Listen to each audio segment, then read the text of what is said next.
So good evening, everyone. Thank you for coming out on this rainy day, which is a perfect opportunity to talk about stormwater.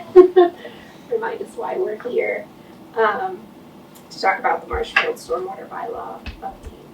So my name is Melissa Ricas. I'm a senior project manager with Time Bond. I'm here with Emily Scarrow, working with me. Thank you for Time Bond.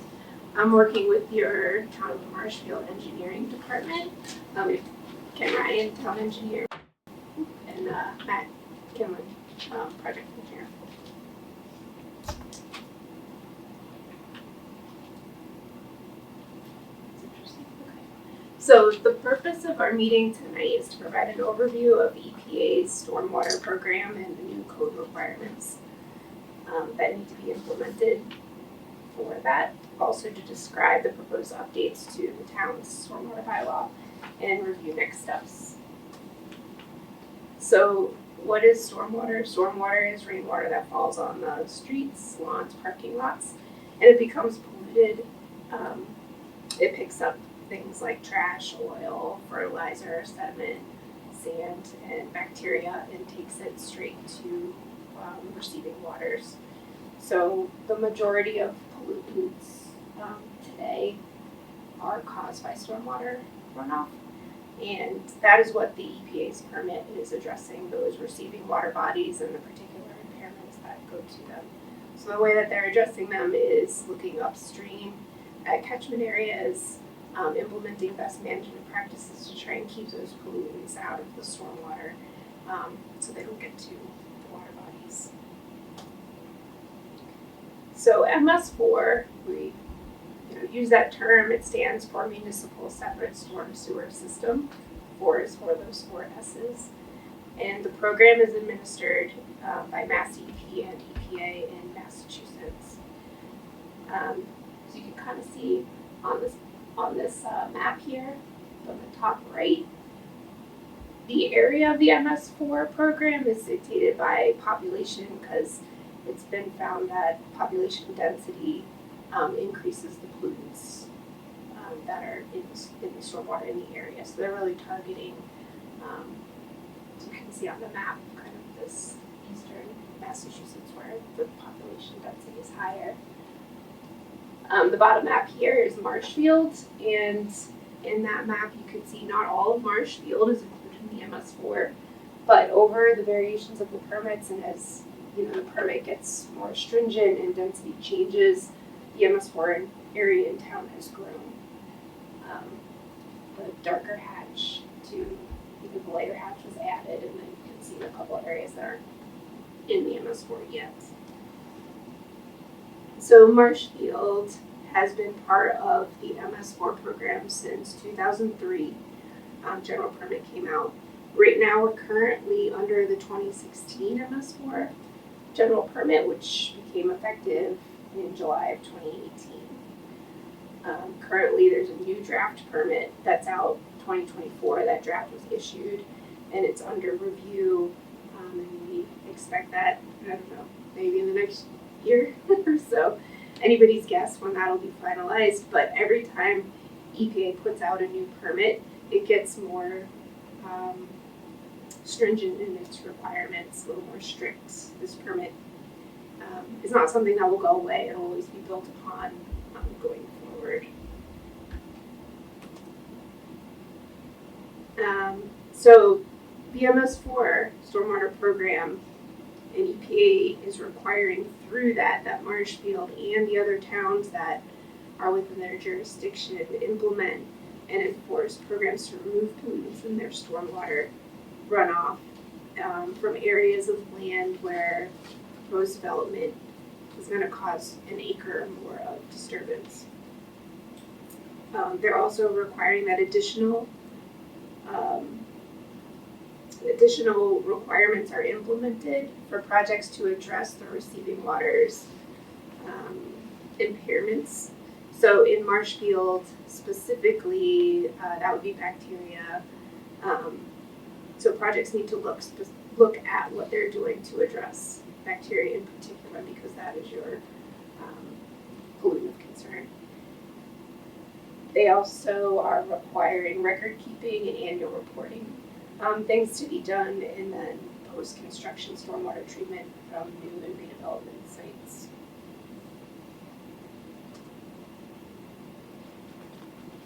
Stormwater management bylaw. So currently the town has a stormwater management bylaw, chapter 246. It was adopted in 2007, and with this update, it's kind of recodifying it to meet the current EPA regulations and requirements. So the current bylaw addresses illicit discharges into the drainage system. And what we need to do for this update is to add to that. So this existing bylaw is going to be Article 2 of the update.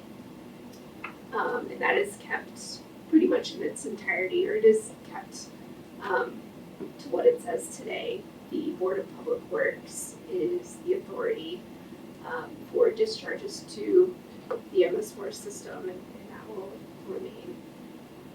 Article 3 is something that we are adding to address EPA's requirements. So in Article 3, it's called Stormwater Management and Land Disturbance. It will give authority to the planning board to review these permits. The threshold for a permit is 1 acre or more of disturbance, and this meets EPA's minimum requirement, which many of the other communities are doing similarly. The code requirements from EPA are these. I'm just going to highlight a few of the things that are in there. They're also in the handouts, and you can find them in the warrant in more detail. But submission of as-built drawings within 2 years of the completion of construction.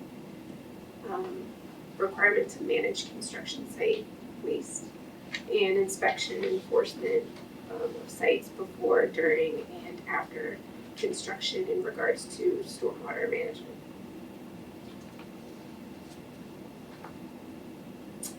Something else that is kind of new, or that EPA is focused on, is implementation of low impact development, or LIDs, which, and they're requiring this to the maximum extent feasible. An LID is basically a system that mimics kind of the natural process that infiltrates water on the site as much as possible, tries to get that water in the ground rather than allowing it to turn into runoff and leave the site.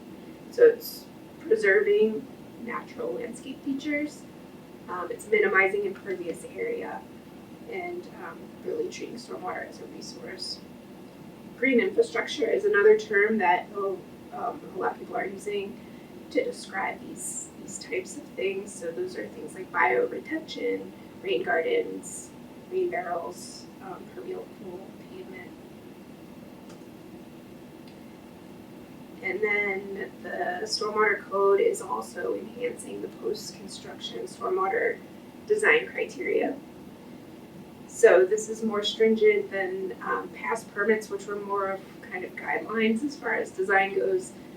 Now they are requirements, and like I said before, they're geared toward the receiving water impairments. It increases record keeping and data management, and the MS4 requirements are not necessarily in line right now with the Massachusetts Stormwater Standards and Handbook. So projects that are going through Conservation Commission, Planning Board, which do look at a lot of these sites and do currently in town review stormwater, go through stormwater management plans. Plans require a lot of this stuff to be incorporated. They're all looking at the stormwater handbook, the Mass Stormwater Handbook, and right now the MS4 permit has additional requirements, so it just doesn't quite meet that bar. There is a Massachusetts Advisory Committee that's currently working on updating the Mass Stormwater Handbook to bring it in alignment with the MS4 permit. They've been working on that for a while. We're waiting for it to come out. It'll be great when it does, and things can be consistent, but until that happens, we need to point to the MS4 permit for the design standards so that, these projects are also checking that box and meeting what EPA is requiring, not just the Stormwater handbook. So the bylaw sets the stage for these requirements. It sets the threshold and points to the MS4 permit for the requirements.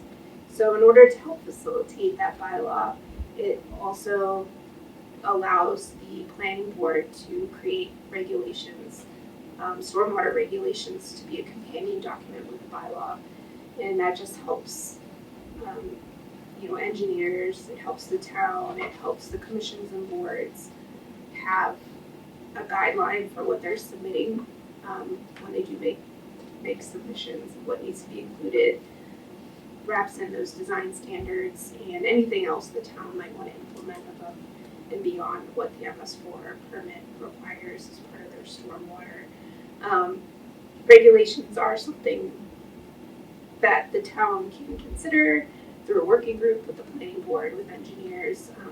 We have a model regulation that was developed along with the bylaw that is a starting point, and that is something that we'll be looking at once a bylaw is adopted to help streamline the existing stormwater permitting process and bring those things together. So next steps, like I said, the bylaw needs to be approved. It's required by EPA, and it's on the warrant for the town meeting on October 20th coming up here. So once that hopefully is approved, then the next step after that is to work on regulations and hopefully adopt something there in the next year, or by the end of the year. So that's what I have for presentation. I want to open it up to you all for questions, discussion. I know we have some handouts here that kind of outline what we're talking about, but yeah, that's it in a nutshell. Come on in. Yeah.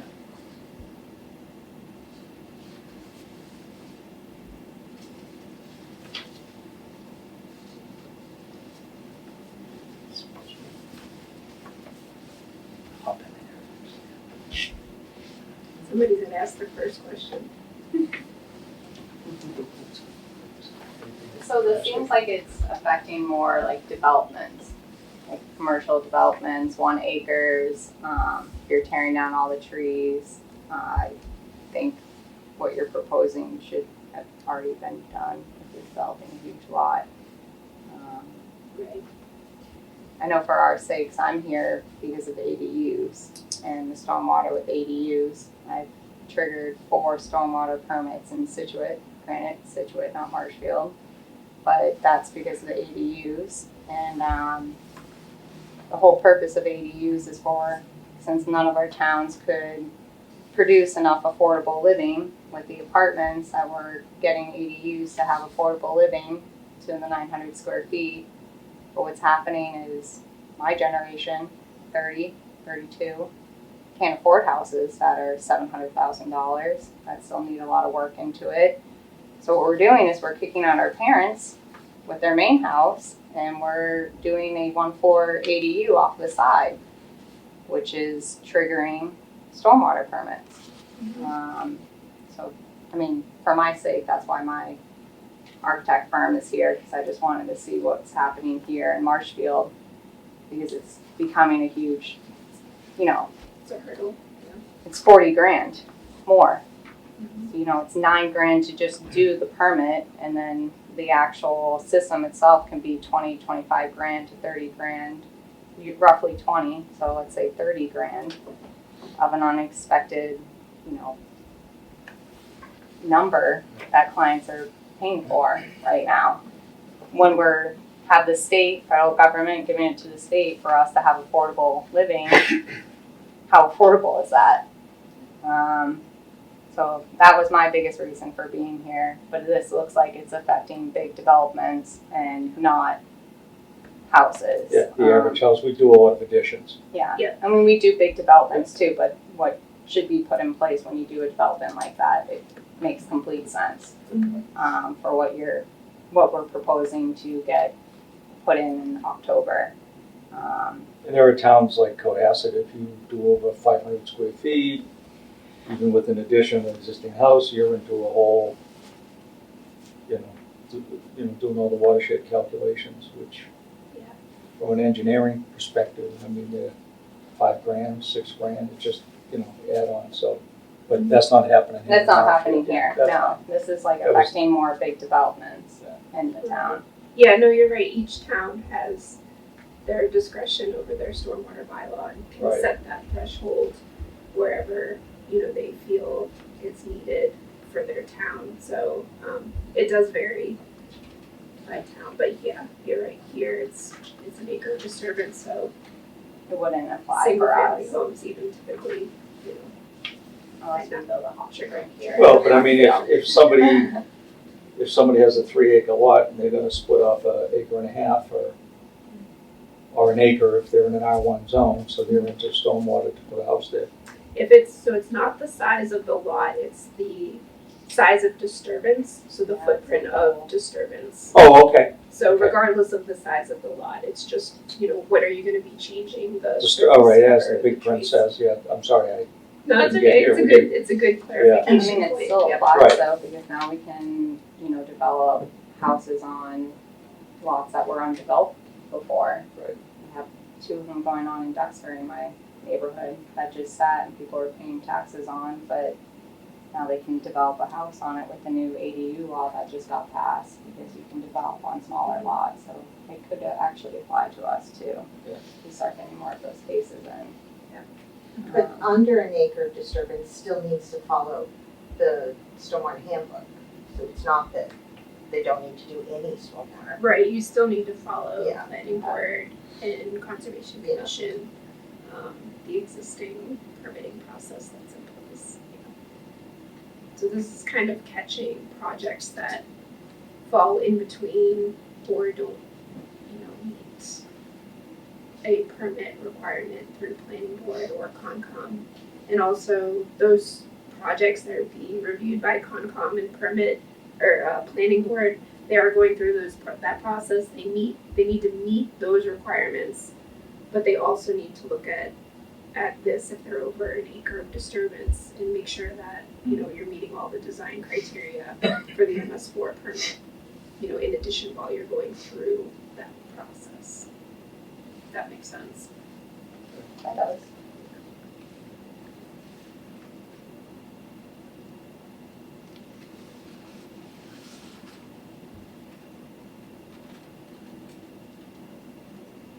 Any other questions? Comments?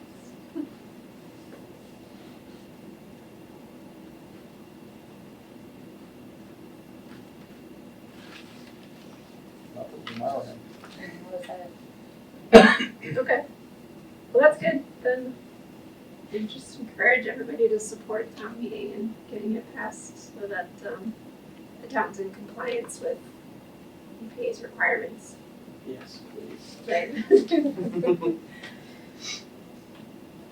Well, thank you guys. All right. Yeah. Great. Thanks for coming Thanks out. everyone for coming. Great. Up to some. Yes, on to zoning. Yeah,